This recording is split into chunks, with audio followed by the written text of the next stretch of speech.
Vai conhecer agora o trabalho da Fazenda Segredo, que fica localizada no município de Bataguaçu, aqui em Mato Grosso do Sul. Lá os animais fazem uso da nutrição Cargill, que é uma empresa parceira do SBA. Acompanhem a reportagem de Daniel de Paula.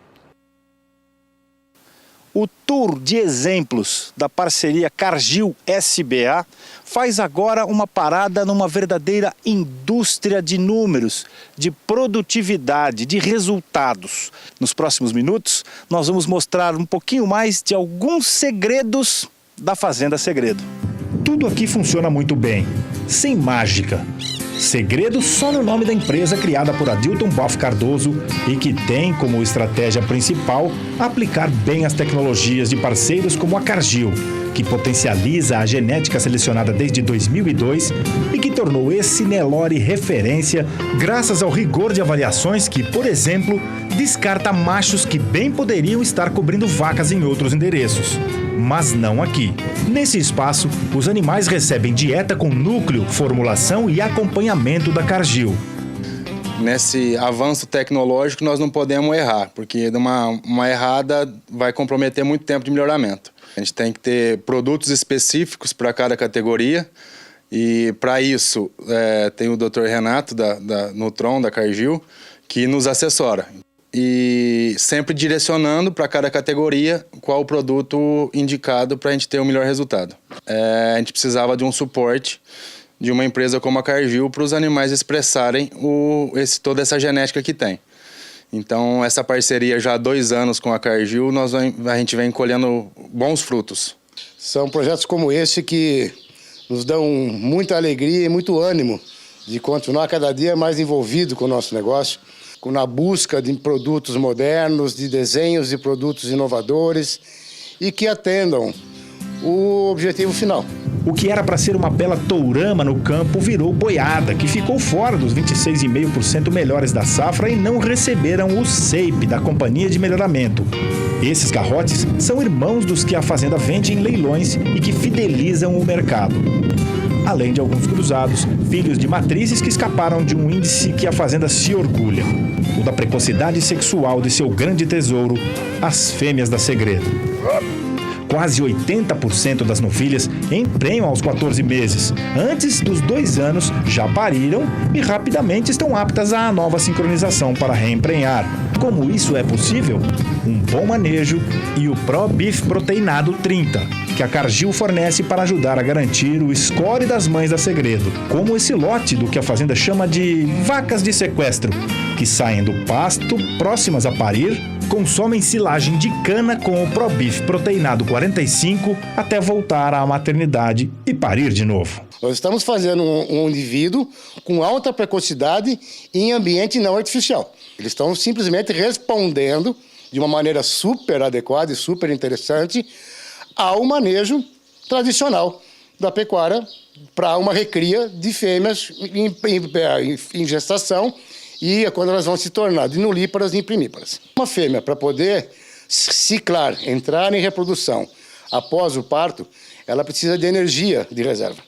E o que o nosso produto faz? Faz com que esse capim, que é a base da nutrição desses indivíduos, seja utilizado da melhor maneira possível e que isso promova aquela condição corporal que é quem realmente vai dar a garantia de uma reconcepção em ótimos níveis. Como nós vimos em imagens de novilha super precoce parindo, numa condição fantástica, então e isso vai nos ajudar na reconcepção dessas novilhas, que elas precisam, além delas estarem paridas, elas precisam emprenhar novamente e elas estão parindo bem. E parindo bem já é um grande passo para a gente ter resultados satisfatórios na próxima estação de monta. Esse aqui é um momento daqueles que a gente pode dizer que a produtividade na Fazenda Segredo é evidente. Eu estou com uma grande cria que acaba de nascer aqui na fazenda, filha de uma novilha super precoce, que venceu o desafio. Sinal de que ela vai carregar daqui para frente esse melhoramento genético que a Fazenda sempre buscou e que encontra nas gerações cada vez que desafia os seus animais. O resultado dessas novilhas que ficaram prenhes nesses desafios tão grandes, já com bezerro ao pé com 24 meses, ou seja, a gente tem consciência da importância e da responsabilidade que é suprir toda essa genética espetacular que a Segredo produz, né, com os nossos produtos de nutrição e o nosso embasamento, que não vem só com nutrição. A nossa empresa é uma empresa de informação. Graças a essa tecnologia e esse nível de confiança na prestação de serviço, a Segredo mantém o seu time de matrizes sempre parindo bem, como quer a própria Cargill. No estágio que a Segredo se encontra hoje, a nossa atenção tem que ser redobrada pelo nível de exigência e pelos níveis de resultados que a gente vem obtendo. Que o difícil não é evoluir, dependendo de onde você chega. É você manter e, em hipótese nenhuma, regredir. Confiança foi adquirida, né? Ao longo dos anos e cada vez mais aumentando. E por isso que a parceria vem se consolidando cada vez mais, porque a gente tem confiança e está vendo na prática o resultado dos produtos. E o time está ganhando? Não pode mexer. Daniel de Paula, para o SBA.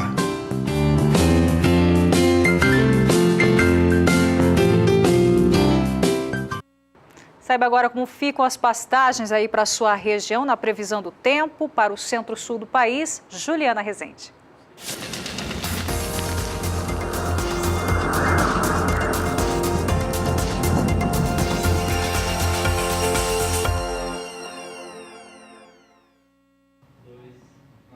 Esse sistema, conhecido como Alta da Bolívia, segue atuando no Brasil Central e acaba por transportar muita instabilidade para a região central do Brasil. E aí o Centro-Sul passa a ser as áreas mais afetadas por conta dessas instabilidades. O solo segue com mais umidade aqui na maior parte do Centro-Sul. Então, desde o norte gaúcho até o sul mineiro e grande parte da região centro-oeste, mantém o solo com índices de umidade que superam 80%.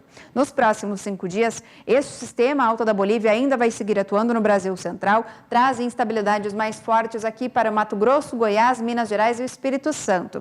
E um corredor de umidade vai passar a garantir essas pancadas mais expressivas de chuva. O volume de água vai ser bastante elevado, podendo alcançar em torno de 50 milímetros aqui no extremo norte de Minas Gerais, Espírito Santo também, podendo até passar desses limites. Agora, nas demais áreas do Centro-Sul, há uma massa de ar mais seco que passa a atuar, garantir tempo firme aqui na região sul, Mato Grosso do Sul, São Paulo, até o sul mineiro. No decorrer da segunda semana, este corredor de umidade ainda segue atuando, mas agora, dessa vez, a chuva perde mais intensidade. Então, aqui entre Mato Grosso, Goiás e Minas Gerais, as pancadas já não serão tão volumosas e não passam de 50 milímetros em 5 dias. Volta a chover na região sul, só que as instabilidades ainda voltam a ocorrer aos poucos. Então, as pancadas ainda seguem fracas. Aqui no Rio Grande do Sul, não deve chover mais do que 15 milímetros. No decorrer do terceiro e último período, as instabilidades voltam a se espalhar pela maior parte do Centro-Sul e acaba que as pancadas se tornam bem distribuídas na maior parte das regiões. O volume de água agora fica em torno de 30 milímetros aqui na região central, enquanto que na região sul a chuva já começa a ganhar um pouco mais de intensidade e já passa a chover em torno de 50 milímetros entre o norte gaúcho até o estado do Paraná. Então, grande parte do Centro-Sul recebe instabilidades ao longo dos próximos períodos e esta primeira quinzena do mês de fevereiro é marcada por chuvas abrangentes em grande parte das áreas de pastagens da região.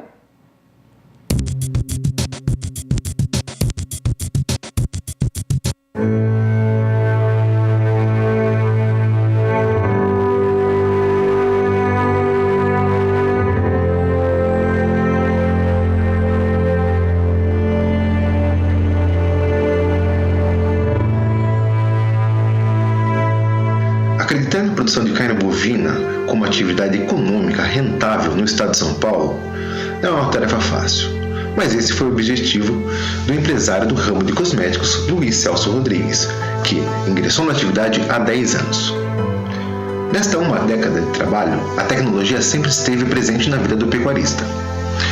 Em uma área de 7 alqueires, no município de Fernão, a 61 km de Marília, o produtor atua exclusivamente no sistema de engorda, por meio de um confinamento que atualmente comporta 200 cabeças, mas com previsão de chegar a 500 animais confinados. A ideia era comprar uma fazenda grande no Mato Grosso, e eu falei assim, eu não quero ir para o Mato Grosso, eu quero ficar aqui dentro do estado de São Paulo e mostrar que numa propriedade pequena há condições de produzir animais de alta performance, entendeu?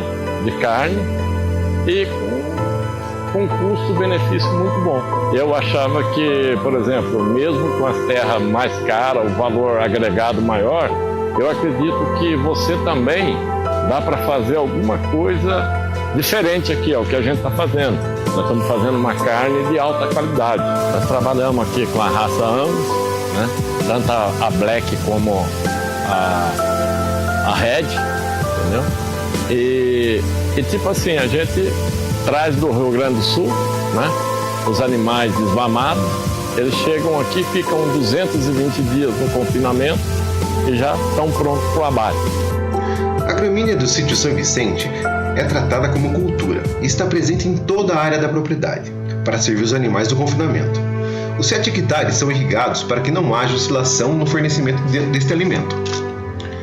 E a mecanização da colheita do pasto é outro ponto alto do sistema produtivo de Luiz Celso. E nós estamos fazendo a produção aqui no mais, assim, pendendo para o natural. Estamos produzindo a grama, estamos praticamente jogando a natureza mais próxima do animal. Então hoje a gente tem aqui o campo de feno aqui, que é cortado e servido para eles rapidamente. Eles chegam aqui na faixa de 160 quilos a 200 quilos. Eles já saíram tudo com 400 quilos nesse período de 220 dias. Então são animais todos numa faixa aí de 15 a 18 meses. O consumo dele diário, ele gira em torno aí de 8 a 9 quilos de grama dia. Nosso hoje custo dele diário gira em torno de R$ 3,48 dia. Com isso para nós é perfeito, porque nós tivemos aí o último lote agora, que nós abatemos, deu 1,2 kg dia de ganho de peso.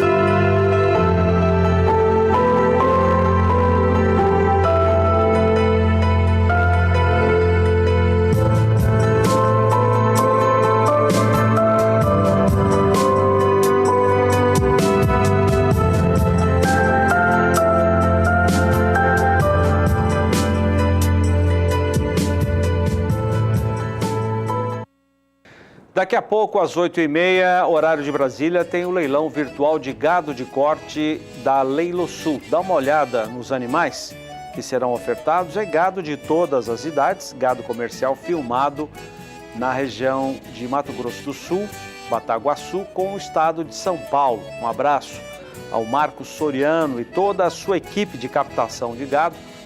Esse gado que estará em oferta hoje à noite. Nós vamos para o intervalo comercial com essas imagens e depois do intervalo, Sara Kirchhoff traz as primeiras informações de mercado direto da Bolsa em São Paulo. Até já!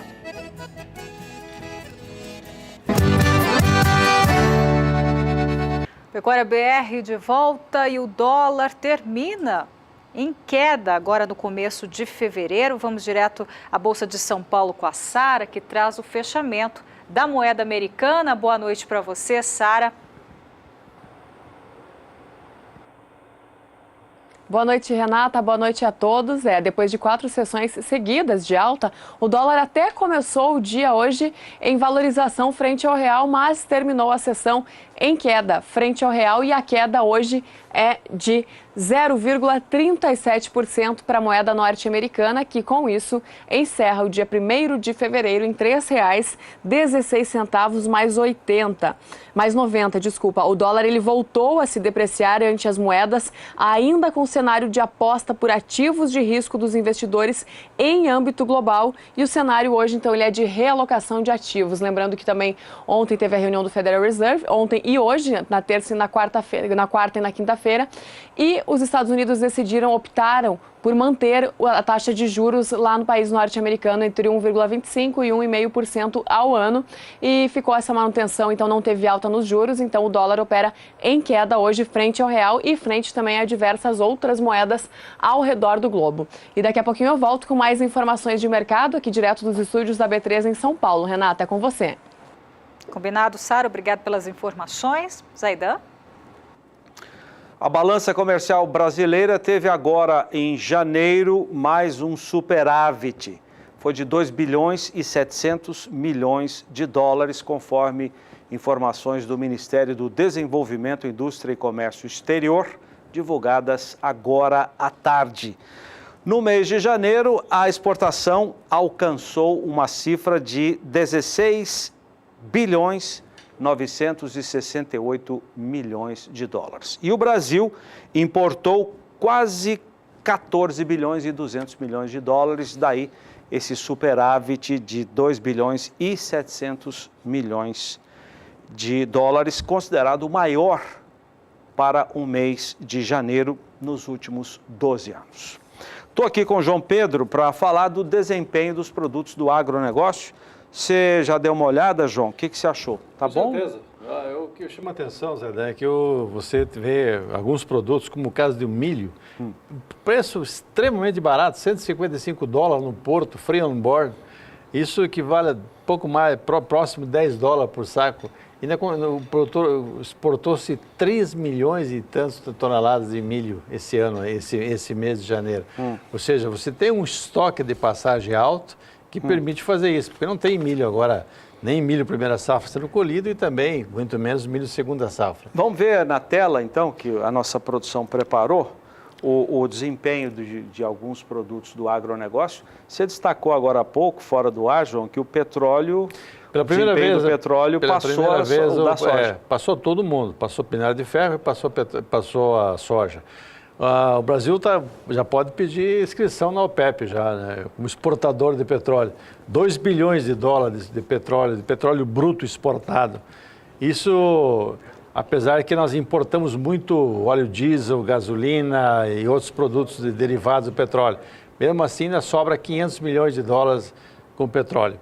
Soja em grão, o Brasil exportou 1,5 milhão, agora em janeiro, e na comparação com 2017, 911 mil toneladas, você já viu aí que agora neste mês o Brasil exportou, deixa eu ver quantos por cento a mais, 62%, quase 63% a mais em volume no mês de janeiro.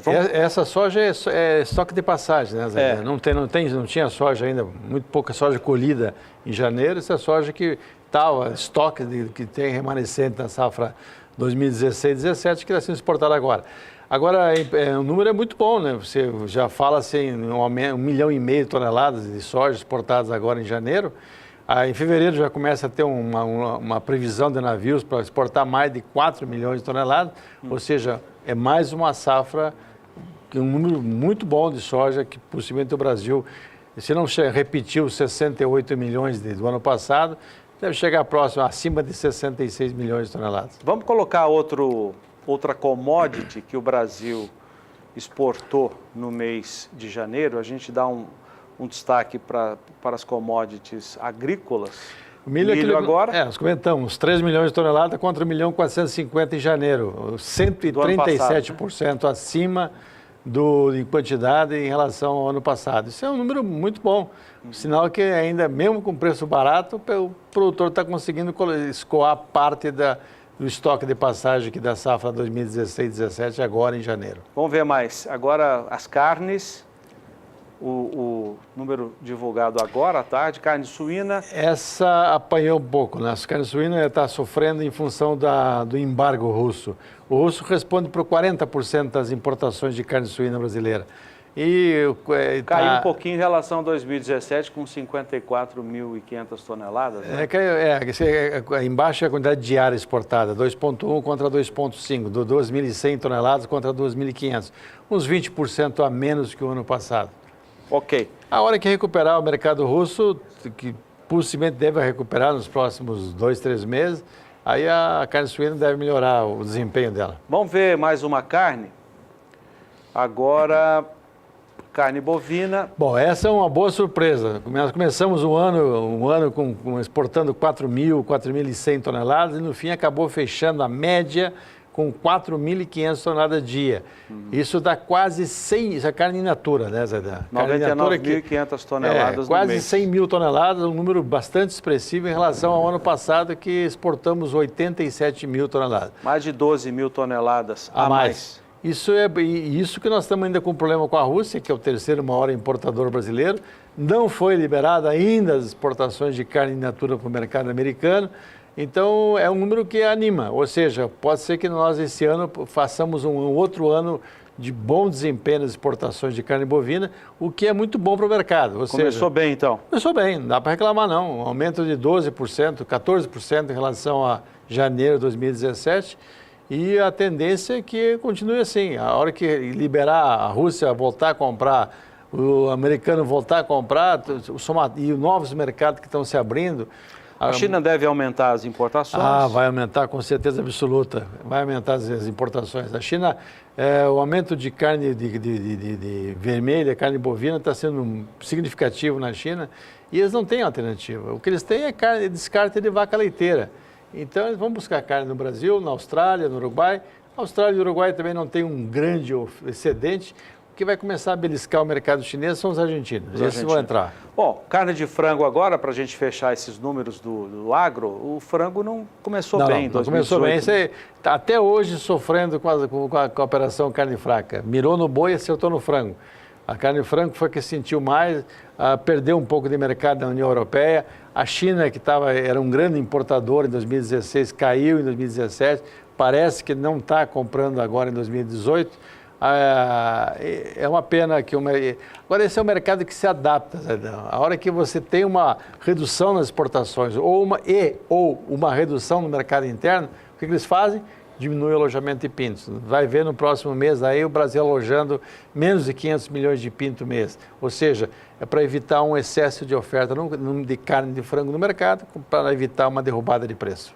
Bom, de uma maneira geral, os produtos do agronegócio, a soja perdeu uma posição para o petróleo, mas é uma situação normal, agora, pontual. Né? A partir desse mês de fevereiro, há muita perspectiva, já há uma programação grande de navios, a gente pode superar os 4 milhões de toneladas. Milho que o preço do mercado interno está um pouco descasado do preço de exportação, mas mesmo assim está exportando. O pessoal está conseguindo fazer algum pulo do gato que a gente não sabe qual é a razão, porque no Porto é 31 a 32 reais por saco. E o frete agora vai ter um aumento significativo de frete. O frete, se fala um aumento médio de 20% no frete rodoviário. Por causa de quê? Combustível? Por causa... Não é tanto combustível, é que você tira muito caminhão da estrada para fazer o transporte da soja da lavoura para os armazéns.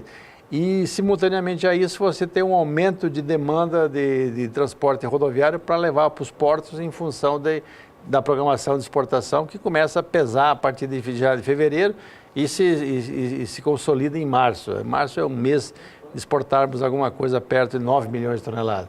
Demanda caminhões, você tem muito caminhão amarrado levando soja da lavoura para os armazéns e, consequentemente, e o pessoal vai querer melhorar o preço do frete. Apanharam muito nos últimos semestres com os preços baixos. Valeu, João. Obrigado. Bom trabalho, Zé. Renata. Agora você vai conhecer o trabalho realizado em uma fazenda no Pará, onde a inseminação artificial tem trazido bons resultados e, é claro, mudado a realidade do plantel. Na varanda da fazenda Itamaraty, no município de Bom Jesus do Tocantins, no Pará, batemos um papo pra lá de especial com o senhor João de Oliveira Costa. Sem muito estudo, mas de uma grande sabedoria, o mineiro que chegou por aqui na década de 70 foi persistente e soube driblar com ousadia as adversidades encontradas no norte do país. E fazenda é o melhor negócio que eu conheço. Se tem um negócio melhor que fazenda, eu não conheço. Homem de espírito empreendedor, o pecuarista investe de olho no retorno financeiro. Há 26 anos, ao visitar propriedades na região, ele viu os resultados da inseminação artificial e se interessou pelo assunto. Eu tive que comprar um gado. Aí eu tive informação que lá no Gogó da Onça tinha uma vacada para vender. E eu fui lá. Quando eu cheguei lá, o capataz para me mostrar o gado, mas estava pesando 400 bezerros. E eu fiquei ali olhando aquilo, e ele pondo um de cada vez na balança, e eu até fiquei assim incomodado, perguntei por que ele não pesava aquilo de uma vez, que cabia 15, 20 na balança, e ele punha um por um. Aí ele falou que não, que a norma da fazenda é pesar 1 por 1. Quando acabou de pesar essa bezerrada, fizeram a conta, ela deu 222 quilos de média. E eles falaram comigo que ela estava com 7 meses e meio, 225 dias. Quando eu cheguei aqui na fazenda, eu tinha uma bezerrada que tinha nascido no mês de julho, estava completando 1 ano. Aí eu mandei buscar ela e passear na balança, ela deu 154 quilos. Aí aquela noite eu não dormi. Ao perceber que estava ficando para trás, o produtor se apressou, procurou auxílio técnico e foi incentivado a investir na inseminação artificial. Cliente Cemex, ele não abre mão do cruzamento industrial. O atendimento é feito pela FF Consultoria. Essa safra aqui a gente tem, são filhos, os Aberdeens são filhos de um touro chamado Dimension. Os Braford são produção de um touro chamado X-Bull.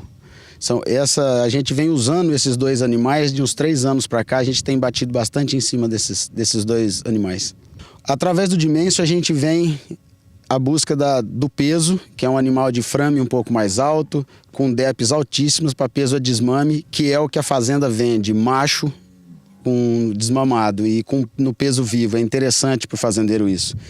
Aliado isso, ele vem com a precocidade do Angus, com a heterose, né, em cima das vacas Zebu. E o segundo passo é o Braford, que a gente coloca em cima das fêmeas F1.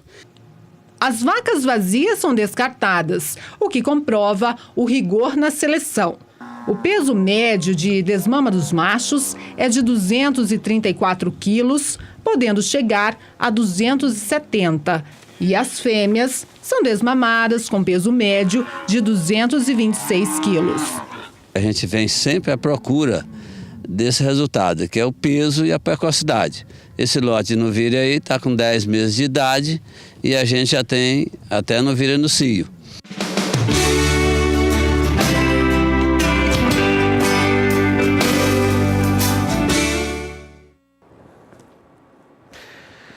Segue em Verona, na Itália, uma das mais tradicionais feiras agrícolas da Europa. Essa feira é muito tradicional, chega em 2018 com praticamente 120 anos de realizações. Na edição deste ano, 33 países participam. O Brasil também tem a sua participação importante naquela feira. Um dos representantes brasileiros é o nosso repórter especial, o deputado federal Evair de Mello, do PV do Espírito Santo, que tem mandado informações por telefone celular. No vídeo que você vai ver hoje, agora, ele visita uma plantação de um item tradicional da culinária italiana, que é usado aqui também no Brasil, não só pelos italianos, mas pelos brasileiros também, que é o radicchio, aqui conhecido como almeirão. Vamos ver. Olá, minha gente. Hoje, fazendo a parte externa da Feira Agrícola de Verona, nós viemos a Treviso conhecer as propriedades típicas, mais ou menos como se fosse essa integração nossa do agroturismo, que é produção e comercialização da propriedade. E, é claro, conhecendo o trabalho que a Europa e a Itália e a região do Vêneto tem muito bem, que é a indicação geográfica de produtos típicos. E aqui vocês vão observar comigo uma estufa do Radicchio di Treviso. Para nós, como se fosse uma chicória. Essa planta que está aqui comigo, ela é levada ao campo mais ou menos no mês de julho e fica até outubro. Depois ela é recolhida e por 20 dias fica nessas caixas plásticas dentro de água corrente. Vocês podem observar dentro dessa água corrente. E depois de 20 dias, ela sai dessa formação e ela fica nesse estágio aqui, ó. Vocês podem observar no campo. Agora nós vamos sair daqui e vamos depois, então de 20 dias que ela está aqui, ela vai ser beneficiada. Agora nós vamos conhecer o beneficiamento do Radicchio di Treviso. Quero convidar vocês à parte mais gostosa do Radicchio di Treviso, que é a parte da degustação. E olha que interessante. Geleia de radicchio, uma espécie de patê, de pasta, também importante. Aqui o radicchio sendo misturado com abóbora, com tantas outras coisas. E se vocês me permitirem agora também, eu vou provar o radite de Treviso. Bacana. Bom, e a gente vai para o intervalo comercial com imagens dos animais que serão ofertados daqui a pouquinho, a partir das 8h30, horário de Brasília, no leilão virtual Gado de Corte da Leilosul, que coloca à disposição do mercado animais para cria, recria e também para engorda. Nós já voltamos.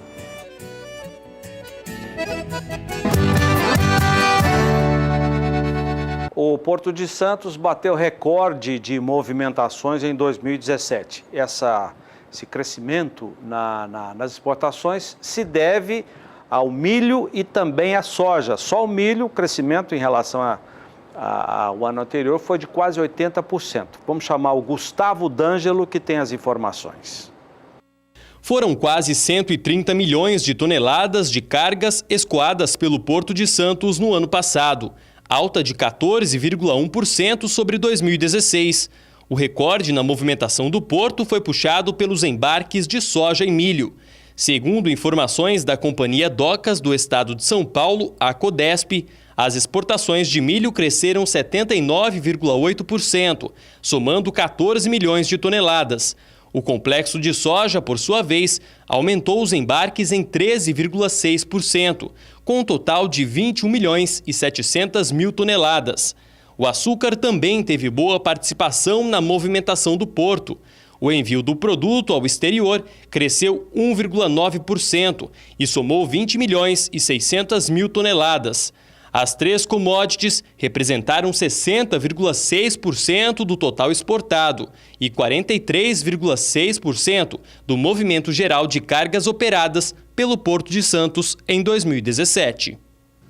No ano passado, as cargas mais embarcadas foram açúcar, complexo soja e café em grão, principalmente para Bangladesh, China e Estados Unidos.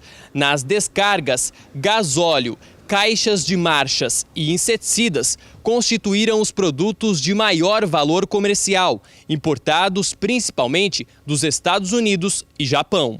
Gustavo D'Angelo para o SBA. Então vamos ver os preços nesta quinta-feira para o milho, suíno e frango direto da Bolsa de São Paulo com a Sara, que tem mais informações. É com você, Sara. Renata, milho, suíno e frango abrem o mês de fevereiro em alta e no milho acontece isso tanto no mercado físico quanto no mercado futuro. Eu vou começar destacando o milho no indicador CPEA para o mercado físico, que, como eu falei, começa o mês de fevereiro em alta. O milho que vem subindo pelo menos desde o dia 26 de janeiro, segue esse movimento de alta desde aí e hoje sobe mais uma vez. E na média de hoje para a cidade de Campinas, em São Paulo, o preço da saca é de 60 quilos no indicador CPEA. No mercado físico brasileiro, aparece em R$ 32,84, com uma alta de 0,21% no dia e no acumulado do mês de fevereiro, que está só começando. No mercado futuro, o milho também tem alta hoje, à exceção do contrato de setembro, que não tem nenhuma variação.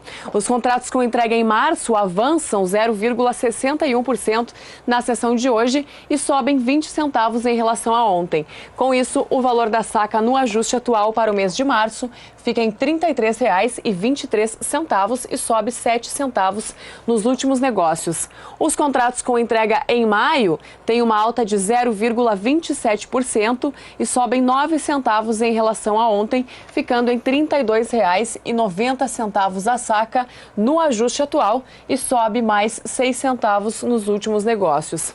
E os contratos com entrega em setembro, como eu falei, não tem variação, com isso eles permanecem em R$ 31,70 a saca, isso tanto no ajuste atual quanto também nos últimos negócios. Do mercado do milho, já passamos para o mercado do suíno no indicador CPEA, que tem uma alta em relação ao fechamento de ontem. Hoje, o preço do suíno vivo no estado de Santa Catarina aparece por R$ 3,33 o quilo, uma alta de 0,30%, considerando que os avanços são menos impactantes aí para o mercado do suíno.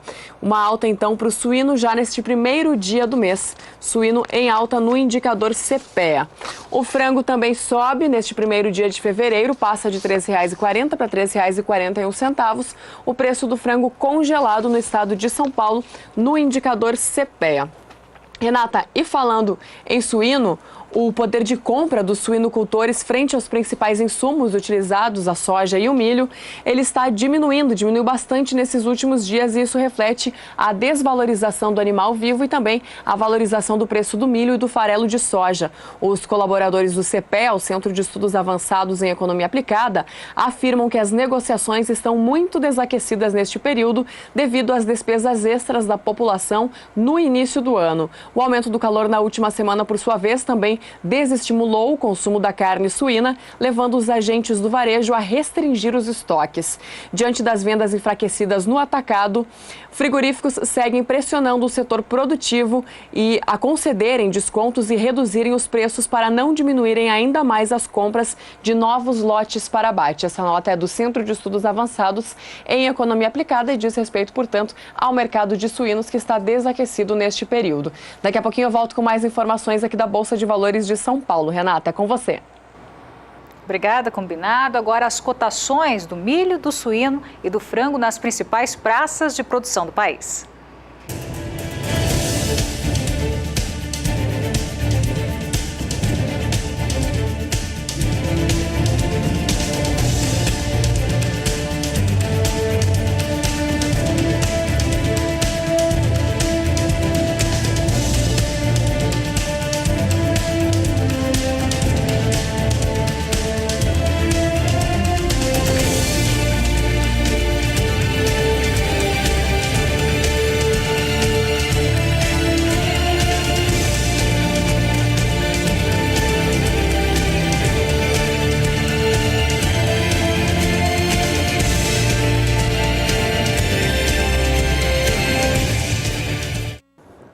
O preço do leite pago ao produtor em janeiro apresentou uma queda, é o que informa o relatório mensal do CPEA, divulgado nesta quinta-feira.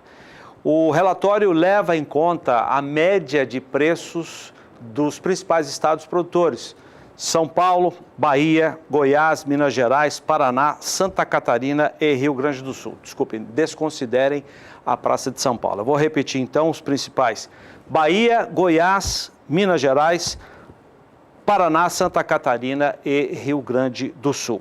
Vamos conferir as informações. O preço do leite recebido por produtores em janeiro caiu 0,017 centavo por litro, o que representa uma desvalorização de 1,74% em comparação ao mês anterior, ficando cotado a 98 centavos por litro na média Brasil líquida. Segundo o CPEA, na comparação com janeiro de 2017, o recuo é de quase 20%, sendo a atual média menor desde fevereiro de 2010, quando o litro do leite era cotado a 93 centavos, pelos valores deflacionados pelo IPCA de dezembro de 2017. Houve diminuição nas médias de todos os estados acompanhados pelo CPEA, com exceção de Santa Catarina, que apresentou alta de 1,34% de dezembro para janeiro, devido ao menor volume captado. A maior queda do valor do litro do leite entre os estados foi observada em Minas Gerais, de 2,93%, seguida por Goiás, com baixa de 2,80%. São Paulo, com queda de 1,89%, Bahia, com desvalorização de 1,79%, Paraná, baixa de 1,16% e Rio Grande do Sul, queda de 0,46%. De acordo com o CPEA, a desvalorização do leite no campo esteve atrelada à baixa demanda na ponta final da cadeia, que continua enfraquecida e que, por isso, tem limitado os volumes de negociações entre indústrias e atacados e varejos. O consumo interno segue abalado pela perda do poder de compra do brasileiro em função do período de recessão econômica. A demanda pela maioria dos lácteos é afetada mais do que proporcionalmente pela variação na renda da população. Além disso, o CPEA ressalta que o período de fim de ano e de férias escolares é tipicamente considerado uma época ruim para a comercialização de lácteos. Outro fator que também pressionou as cotações foi a alta da captação em muitos estados em decorrência do maior volume de chuvas. O aumento na captação em dezembro, frente ao mês anterior no Paraná, foi de 5,86%. na Bahia de 1,87%, em Minas Gerais de 1,39% e em São Paulo de 0,51%. Já em Santa Catarina, Rio Grande do Sul e Goiás, a captação recuou 3,37%, 2,65% e 2,22%, respectivamente, em função do desestímulo do produtor diante das baixas cotações. Segundo o CEPEA, muitos produtores já deixaram a atividade, enquanto outros têm aumentado o abate de vacas e investido menos na produção. Esses resultados levaram a um ligeiro aumento de 0,23% do índice de captação de leite do CEPEA de novembro para dezembro. Agentes consultados pela pesquisa do CEPEA consideram a situação do setor crítica, o que impõe difíceis desafios na gestão dos negócios, tanto para produtores quanto para indústrias. Ainda que os indicadores macroeconômicos indiquem a continuidade da recuperação econômica, a resposta do consumo diante das gôndolas é lenta, o que tem dificultado a previsão do comportamento do mercado. Para fevereiro, a maior parte dos agentes entrevistados pelo CEPEA acredita em estabilidade nas cotações do produtor. Um dos fatos que fundamenta essa expectativa é o comportamento dos preços do leite, o HT. Como este é o lácteo mais consumido do país, há grande correlação com os preços praticados no campo. De acordo com as pesquisas do CEPEA apoiadas financeiramente pela OCB, o preço do UHT negociado no atacado do estado de São Paulo registrou alta acumulada de 3,53% em janeiro. No entanto, a valorização do UHT não refletiu melhora da demanda, mas sim a tentativa de estabilizar o mercado e recuperar a margem perdida sobre os custos de produção das indústrias. Olha aqui, para que não haja confusão nas praças que são pesquisadas pelo CEPEA, de onde se tira a média Brasil, que você acompanhou agora, vamos então citar as praças: Bahia, Goiás, Minas Gerais, São Paulo, Paraná, Santa Catarina e Rio Grande do Sul. Veja as médias regionais, também segundo o relatório do CEPEA. No Rio Grande do Sul, o preço bruto teve máxima de R$ 1,20 e mínima de 87 centavos. A média estadual bruta foi de R$ 1,05, queda de 0,41% na comparação com o preço de dezembro. O preço líquido no estado apresentou máxima de R$ 1,09 e mínima de 83 centavos. A média líquida foi de 94 centavos, queda de 0,46% na mesma comparação. Em Santa Catarina, o preço bruto teve máxima de R$ 1,20 e mínima de 88 centavos, com média de R$ 1,05, com alta de 1,39%. O preço líquido no estado apresentou máxima de R$ 1,10 e mínima de 78 centavos. A média ficou em 95 centavos, com alta de 1,34%. No Paraná, o preço bruto teve máxima de R$ 1,17 e mínima de 97 centavos. A média foi de R$ 1,07, queda de 1,01%. O preço líquido no estado apresentou máxima de R$ 1,07 e mínima de 88 centavos. A média líquida foi de 97 centavos, queda de 1,16%. Na Bahia, o preço bruto teve máxima de R$ 1,34 e mínima de 90 centavos. A média estadual bruta ficou em R$ 1,17, queda de 1,51%. O preço líquido apresentou máxima de R$ 1,20 e mínima de 77 centavos. A média líquida ficou em R$ 1,03, queda de 1,79%. No Ceará, o preço bruto teve máxima de R$ 1,27 e mínima de R$ 1,07. A média estadual bruta ficou em R$ 1,18, alta de 0,12% na comparação com o preço de dezembro. O preço líquido no estado apresentou máxima de R$ 1,23 e mínima de R$ 1,03. A média líquida ficou em R$ 1,14, alta de 0,76% na mesma comparação. Em Minas Gerais, o preço bruto teve máxima de R$ 1,26 e mínima de 90 centavos. Média R$ 1,11, com queda de 2,57%. O preço líquido no estado apresentou máxima de R$ 1,16 e mínima de 79 centavos. A média líquida ficou em R$ 1,00, queda de 2,93%. Em São Paulo, o preço bruto teve máxima de R$ 1,26 e mínima de 97 centavos. A média fechou em R$ 1,16, com queda de 1,67%. O preço líquido no estado apresentou máxima de R$ 1,18 e mínima de 89 centavos. A média líquida ficou em R$ 1,07, queda de 1,89%. No Rio de Janeiro, o preço bruto teve máxima de R$ 1,19 e mínima de 94 centavos. A média ficou em R$ 1,06, queda de 1,54%. O preço líquido no estado apresentou máxima de R$ 1,13 e mínima de 86 centavos. Média, 97 centavos, com queda de 0,66%. Em Goiás, o preço bruto teve máxima de R$ 1,20 e mínima de 87 centavos. A média estadual bruta ficou em R$ 1,02, queda de 2,13% na comparação com o preço de dezembro. O preço líquido no estado apresentou máxima de R$ 1,09 e mínima de 75 centavos. A média líquida foi de 90 centavos, queda de 2,80% na mesma comparação. No Mato Grosso do Sul, o preço bruto teve máxima de R$ 1,09 e mínima de 83 centavos. A média ficou em 96 centavos, com queda de 4,21%. O preço líquido no estado apresentou máxima de 96 centavos e mínima de 70 centavos. A média líquida foi de 83 centavos, com queda de 1,58%.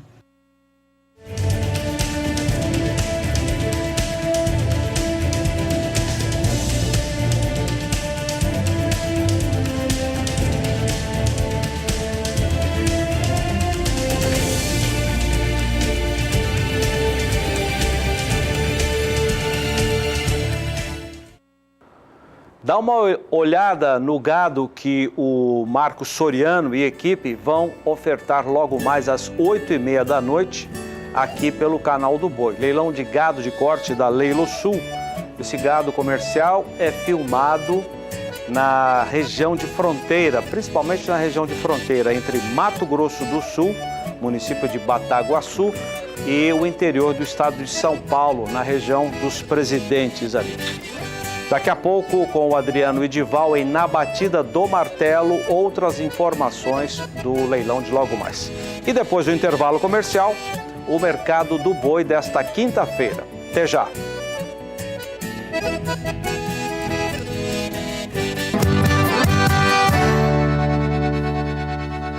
De volta agora com a previsão para o centro-norte do país, Juliana Rezende.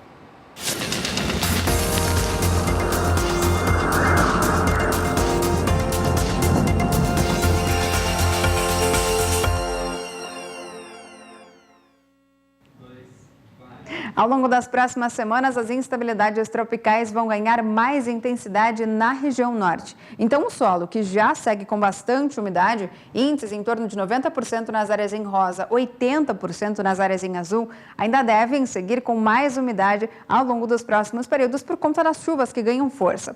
Já ao longo dos próximos 5 dias, as instabilidades vão migrar cada vez mais para as áreas mais ao norte do Brasil. E aí, tanto a região norte como também a região nordeste vão passar a ser influenciadas por este corredor de umidade que segue organizado por um sistema frontal da costa do Espírito Santo. Então tem previsão de chuva forte em grande parte do Nordeste, Tocantins, Pará. O volume de água é mais expressivo do oeste até o sul da Bahia, onde pode chover em torno de 130 milímetros em apenas 5 dias. Ao longo da segunda semana, essa chuva forte já perde intensidade. Aí temos previsão de pancadas mais expressivas entre o Pará, Tocantins, Maranhão, Piauí, até o extremo oeste da Bahia ainda pode seguir chovendo com pouco mais de intensidade e os volumes ainda seguem significativos, ou seja, com potencial para seguir aumentando os índices de umidade do solo. No decorrer da terceira e última semana é quando a chuva já perde intensidade na maior parte da metade norte do Brasil. Aqui no interior do Nordeste, Pará e Tocantins é onde devem ser os estados que recebem menos pancadas de chuva. Dessa vez, as instabilidades tropicais migram cada vez mais para o extremo oeste da região norte. Aí o estado do Amazonas, Acre e Rondônia é que passam a ser as pancadas mais expressivas na região. Então, ao longo das próximas semanas, grande parte da região norte deve receber instabilidades e manter o solo com bastante umidade, garantindo bom crescimento para as pastagens da região. Um dos destaques desta semana no mercado internacional para a nossa carne foi o anúncio da União Europeia que quer ampliar a cota de importação da carne do Mercosul. De Brasília, Odacil Canepa tem as informações.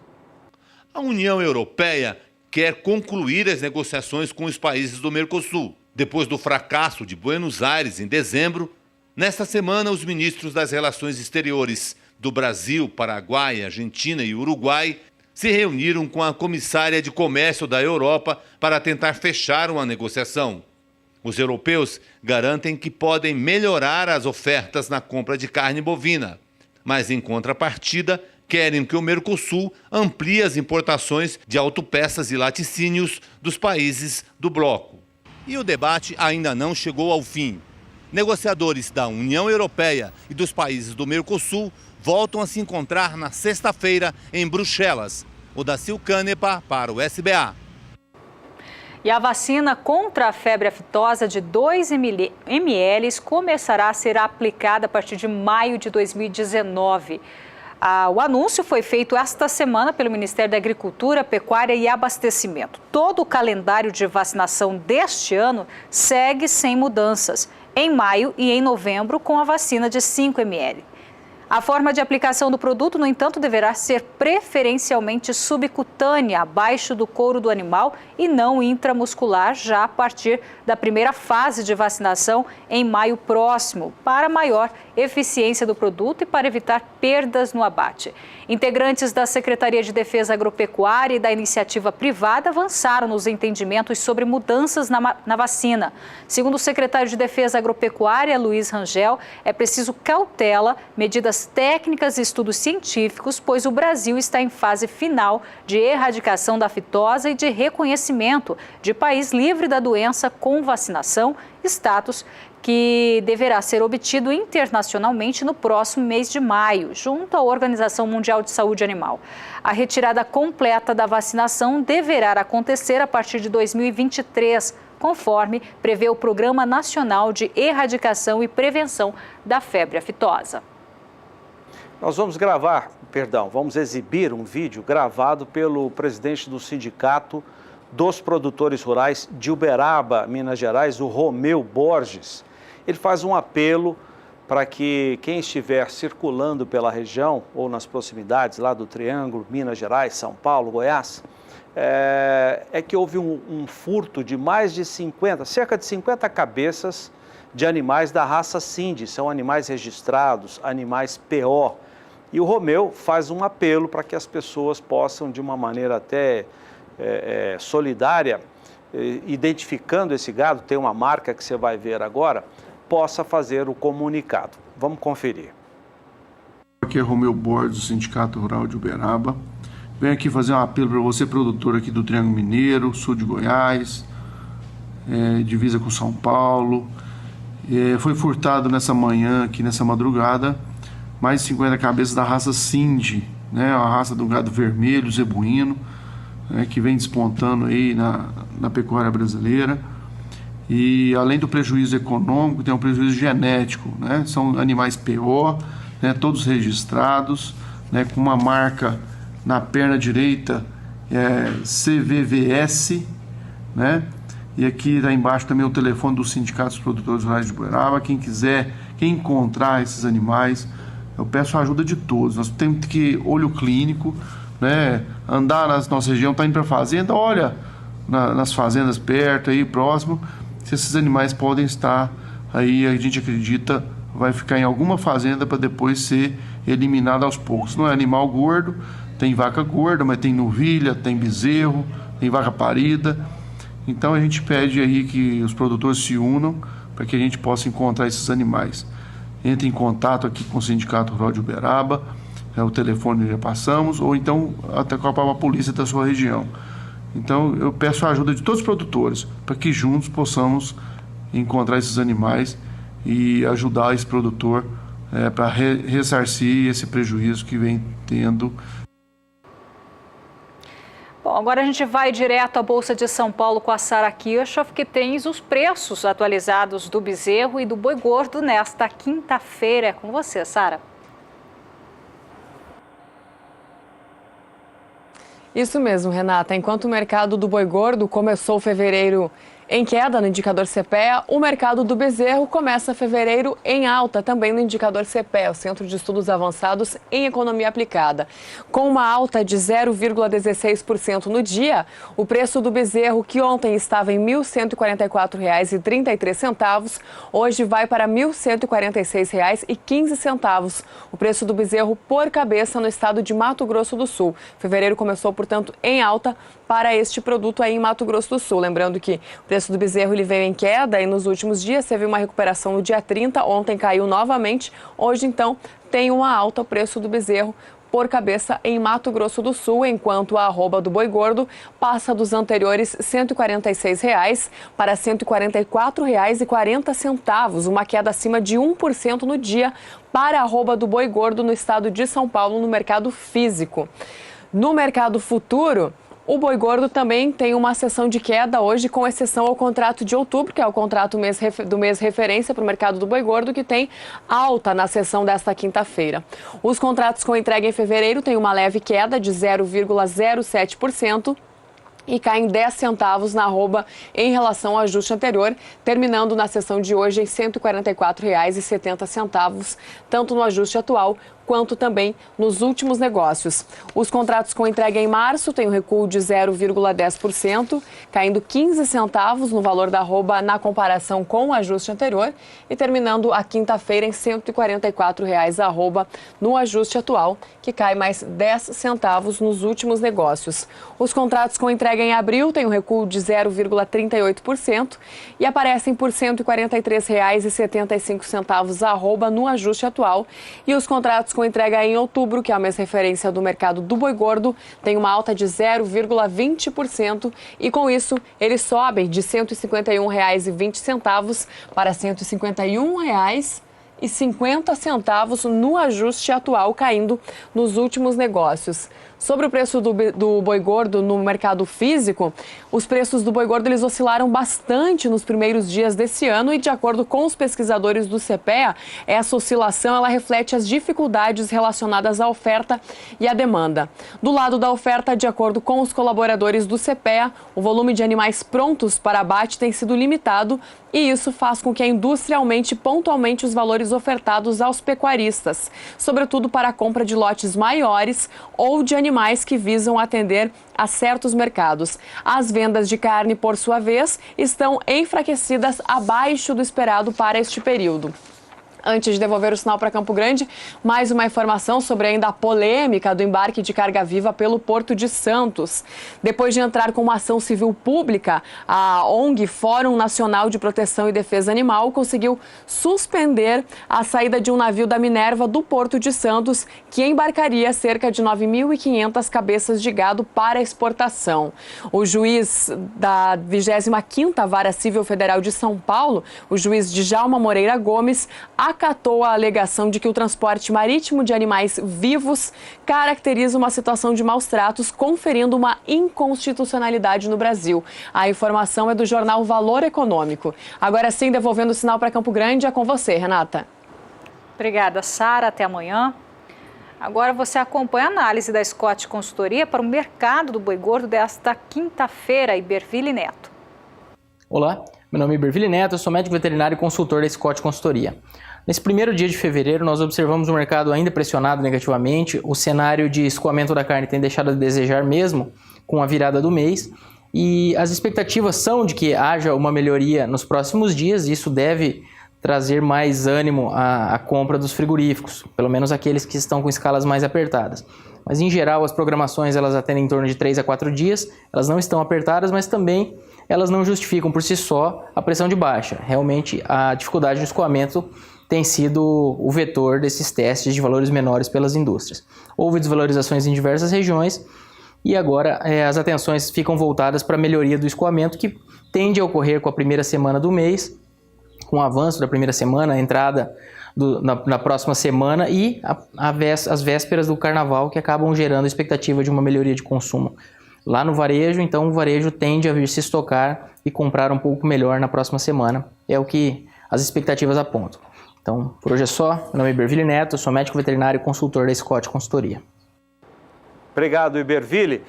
Vamos dar uma olhada nos números de uma boiada comum hoje em todo o país, números da Scott Consultoria, começando pelo Sul. Uma queda de R$ 2,00 na arroba em Santa Catarina. Paraná e Rio Grande do Sul tiveram preços estáveis hoje.